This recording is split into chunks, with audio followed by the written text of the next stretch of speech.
Good morning, everyone. Today, my discussion is all about the most important things the teacher should look into, and that is the ethical and professional behavior based on the mandates of the Code Ethics for professional teachers. Teachers are essential part of the community. That is why they are expected to participate to the community. That's why today I'll be discussing the different roles of a teachers to the community, then the ethical standards and professional behavior when they are dealing with different people in the community. I'll be discussing Article 3 of the Code of Ethics for Professional Teachers. Let's have the Section 1 in Article 3. Teacher is a facilitator of learning and the development of the youth. Therefore, shall render the best service by providing the environment conducive for such learning and growth.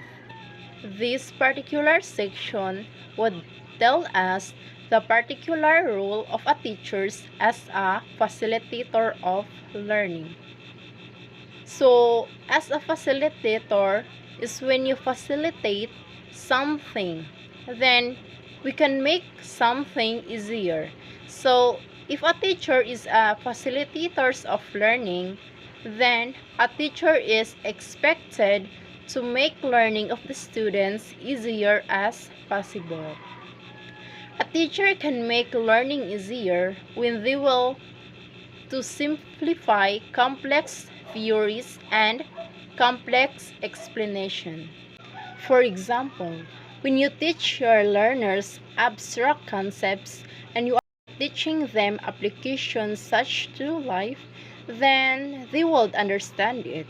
But when you are teaching your students using a complex terminologies or procedures that the book says, then you are not helping them understand the lesson.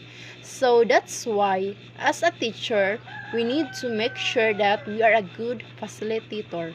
Just like knowing more how to simplify things for the students to understand and how to solve or handle ideas that are difficult.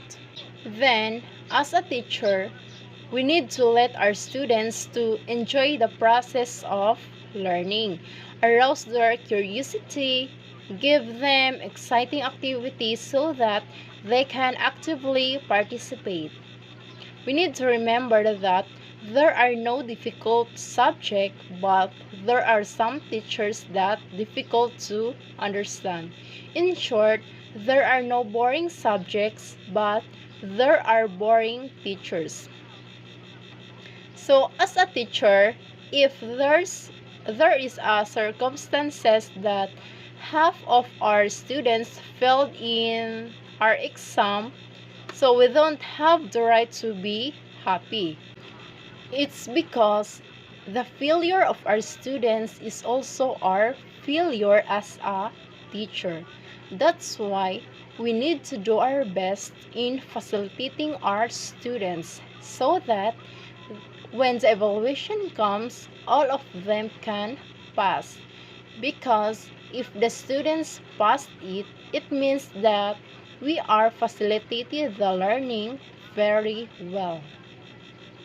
Next, teachers need to make the classroom conducive to learning because students can learn in a pleasant environment. So, when you talk about a pleasant environment, it is when the climate is okay, the room is well ventilated, well lighted, and the chairs are properly arranged, the structure is okay, and the students are always welcome, and they are all accepted, and there's no room for bullying, and the competition is healthy inside the classroom, and they will not be afraid in making some mistakes because The atmosphere that we will be created is very important because it helps and allows the students to learn successfully.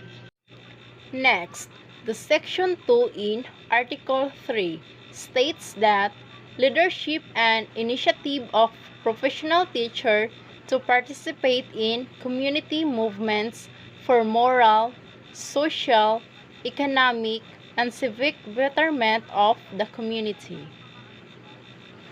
Next, Section 6 in Article 3 states that every teacher is an intellectual leader in the community, especially in the barangay, and shall welcome the opportunity to provide such leadership when needed, to extend counseling services as appropriate, and to be actively involved in matters affecting the welfare of the people. The Section 2 and Section 6 tell us that the teacher leadership and initiative for community participation. It means that since teachers are part of the community, then they need to live harmoniously with the people in their society. For example, if there are programs in the community, as a teacher, we need to join such activities or programs because in a community, teachers are considered as an intellectual leaders. That's why we need to offer our 100% help for the betterment of the community. And as an intellectual leaders of the community, teachers are expected to be considered or will be invited as a coach or judge, a nurse, and etc. In short, teachers are all around. That teachers are not only teachers by profession, but also you can be other professionals. You can be a nurse, a doctor, a judge in a beauty pageant or in a student competition, a speaker in a certain seminar that a community implement. Next, the Section 3 in Article 3 states that every teacher shall merit reasonable social recognition, for which purpose he shall behave with honor and dignity at all times, and refrain from such activities as gambling, smoking, drunkenness, and other excesses, much less illicit relations. A teacher is considered as a model of a good behavior and values to all students and to everyone. That's why it is very important to avoid excessive activities such as gambling, smoking, and drunkenness. The question is, are teachers are allowed to drink alcohol drinks in school? The answer is, it's a big no. Teachers are not allowed to drink alcohol drinks in school because most educational institutions and districts are having a strict regulations against teachers and alcohol consumption in school. Taking in alcohol could lead to any disciplinary actions or even a termination of contract. And also, teachers are not allowed doing any kind of gambling activities, especially in any public places such as the school. Teachers are considered as a good role model to everyone. So that's why he or she need to be more careful in doing her or his actions. Then if a teacher is a smoker, it is very important that your students would not see you. And also, you are not allowed to smoke in school and also in front of your students. As a teacher, you need to make sure that you are dignified and honorable to become a good models to every student, because whether you like it or not, but when you are especially in basic education, kids would look up you and consider you as a models, that they can imitate that. They would think whatever you do is correct and right because you are a teacher. That's why teachers must be more professional at all times, especially when talking to other people in the community. So, you need to adjust them properly. You need to make sure that the tone of your voice is okay, and you have to make sure to know how to talk to people or everyone regardless to economic status and regardless to the position that you have, because it is very important that every teacher have interpersonal knowledge, meaning you know how to deal with different people from all walks of their life because you are a teacher.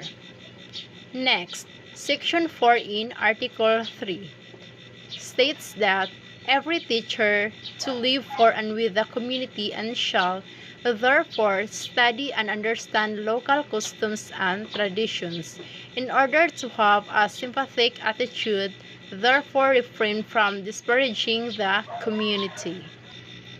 This section would tell us that teachers' attitude toward local customs and traditions, because teachers should respect and should honor students regardless of culture and should acknowledge different fact that each of the students in the class has a distinct culture that should be appreciated and to be respected. Then, as a teacher, you have no right to discourage the community, especially the customs and traditions. In short, as a teacher, you are not supposed to be ethnocentric, meaning you should not believe your customs and your culture is to be per with other culture, because we need to remember that no culture is superior to other culture. Then every culture deserves equal respect and appreciation and acknowledge. Also, as a teacher, you are not supposed to be xenocentric because no culture is inferior to other culture. That's why, as a teacher, you need to study the custom of that particular society where you are assigned, especially in far-flung areas.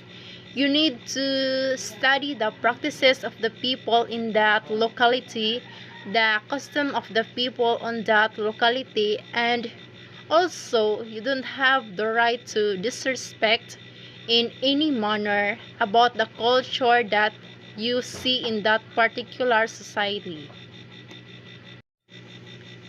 Next, Section 5 in Article 3 states that the teacher shall help the school inform the community about the school work, accomplishment, and problems. So, this section tells us that it is all about the professional teacher and information update. So, as a teacher, you have to inform the public what is happening in the school or the activities, needs, and problems to be resolved in the school so that the community should extend their help. For example, the Brigada Escuela.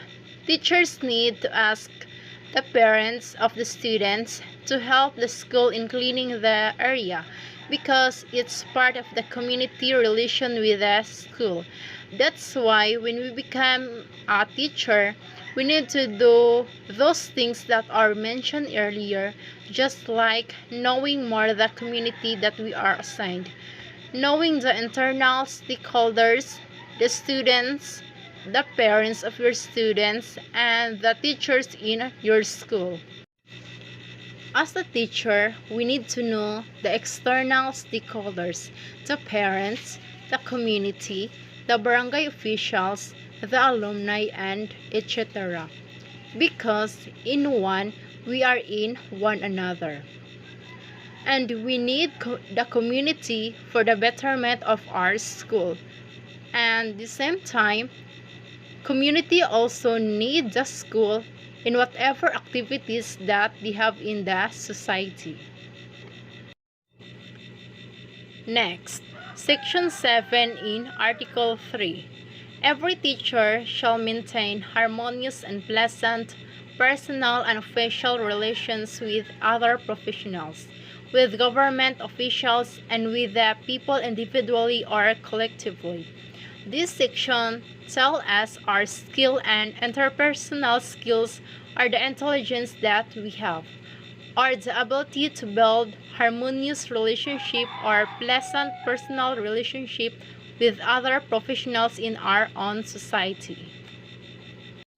And with other government officials, we shall maintain harmonious and pleasant personal and official relations, not illicit relation or relationship, because that's a big no. If we do that, our license will be revoked. Lastly, Section 8 in Article 3. A teacher possesses freedom to attend church and worship as appropriate, but shall not use his and influence to proselyte others. Meaning, teachers have a freedom to choose religion because no one can control you as regards in religious beliefs, and in the same manner you are not allowed to proselyte your students or other people in your locality. Also, as a teacher, you are not allowed to force your students or other people to be part of your religion or organization, and you are not allowed to convert them to other religion by giving them money, because all teachers have the right to choose religion, and also the students have the right also to choose. In short, we have freedom to choose. And as a teacher, you have no right to use your power to proselyte them. So these are the different mandates of Code of Ethics for professional teachers, Article 3, that have something to do with the teacher's ethical standards and professional behaviors towards the community and the people around the community. These are the summary of the Code of Ethics for professional teachers, Article 3. First, Article 3 of Code of Ethics for professional teachers states that a professional teacher shall live for and with the community. Second, the community includes internal and external stakeholders. Third, for the learners, the teacher facilitates learning and development. Fourth, for the community, the teacher is the leader. Last, at all times, don't misuse or abuse that authority or power bestowed on you as a professional teacher. That's all, and thank you.